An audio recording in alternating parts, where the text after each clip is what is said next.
Tuhanku itu gimana itu guru-guru, ampun tuh Itu kadang-kadang. ngeprank. Hah, itu Iya ngeprank? itu kameranya tersembunyi gitu mau lihat Oh itu reaksi istrinya gitu. bercanda, tapi itu Bercanda. insya Allah suaminya selalu jujur ya. Iya, Karena biasanya kalau udah ditanya nggak tahu ina itu, nah itu biasa udah ada tanda-tanda kebohongan. Naudzubillah min Aduh, dzalik. serem, serem, Harus serem, serem. harus cepat-cepat bertaubat tuh kayak gitu. Nah gimana nih Ustazah Lulung, kalau misalkan kan Allah kasih kita kesempatan buat memilih pasangan kita, berikhtiar ya kan. Kita boleh nih ta'aruf, kita baca CV-nya, kita pilih mau yang mana gitu. Tapi ternyata setelah kita memilih setahun 2 tahun pertama kok ngerasa duh kayaknya gue nyesel nih, gimana tuh kalau sampai ada perasaan kayak gitu, naudzubillah min dalik. Mohon tausiahnya.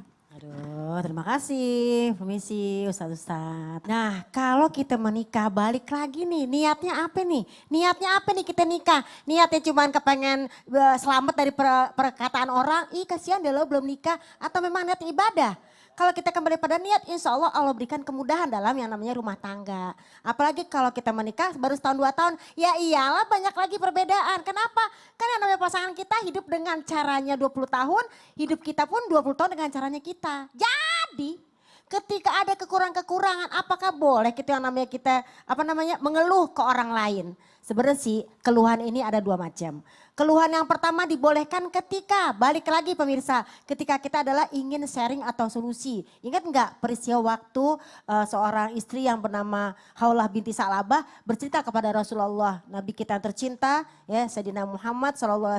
Ya Rasulullah katanya, ini nih suami aku nih ngatain punggung aku seperti punggung ibunya. Kan beliau ngeluh, bukan berarti tidak bersyukur, tapi ingin yang namanya ada solusi di situ, biar jadi baik lagi dalam rumah tangga. Nah tapi kalau keluhan dalam rangka ngejelekin pasangan, kesel, fisiknya dikurang-kurangin, bahkan mungkin diomongin ke seluruh orang, yang mana tadinya orang tuh nggak tahu, jadinya tahu, ini yang harus diwaspadai. Itu kan pasangan kita kan pakaian buat kita, ya kan? Antum libasul lahunna wa antum, dan kalian adalah juga libasul lakum, ya lakum dan lahunna.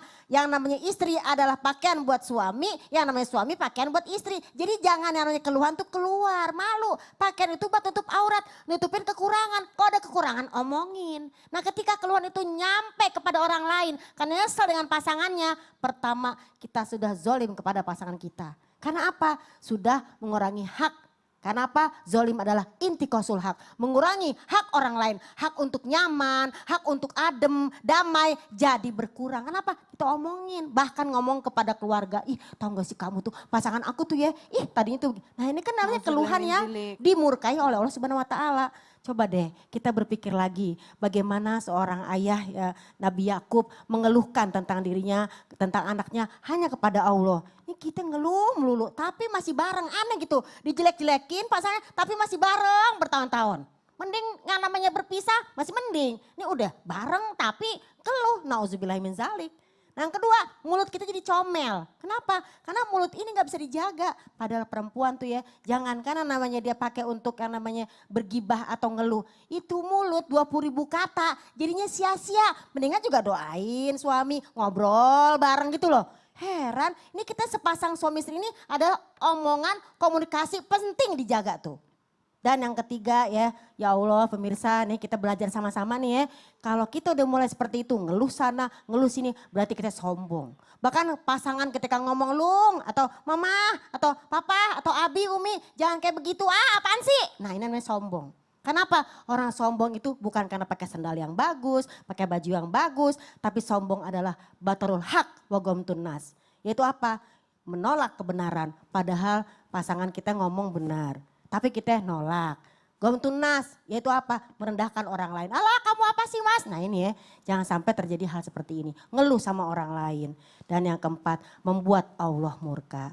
Jadi kita lihat lagi keluhan yang bagaimana. Keluhan untuk sharing atau solusi. Seperti tadi surat Al-Mujadalah ayat 1-4 tentang Haulah binti Sa'labah. Kita mengeluh untuk kebaikan rumah tangga. Atau mengeluh yang namanya isinya gibah. Isinya fitnah. Istrinya ngadu domba. Nah ini jangan sampai terjadi dalam rumah tangga kita. Justru kita menikah ingin nyaman. Maka banyak-banyak doa deh di rumah tangga. Apalagi sekarang ini udah banyak zaman fitnah. Udah masuk ke dalam rumah tangga.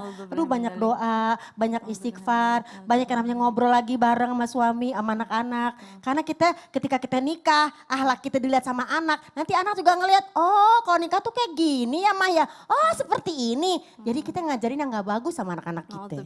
Jadi tunjukin yang bagus. Banyakin doa. Robbana hablana min azwajina wa dzurriyyatina qurrata a'yun waj'alna lil muttaqina imama. Minta terus pasangan yang membawa penyejuk pandangan mata. Amin. Itu Jangan doa lupa. penting loh. Itu penting. Kadang-kadang kita Penting suka lupa banget. berdoa minta pasangan, ya Allah jadikanlah pasanganku penyejuk bagi hati Penyejuk aku, hati gitu. Jadi aku. kalau misalkan mengeluhnya dalam hal apa nih? Kalau kita Betul. ngobrol malam-malam sebelum tidur, ngobrol berdua baik-baik mencari solusi nggak apa-apa. Nggak apa-apa. Tapi bukan mengeluh gibah, apalagi ngomongin ke tetangga ngapain. Masya Allah Ustadz Maulana.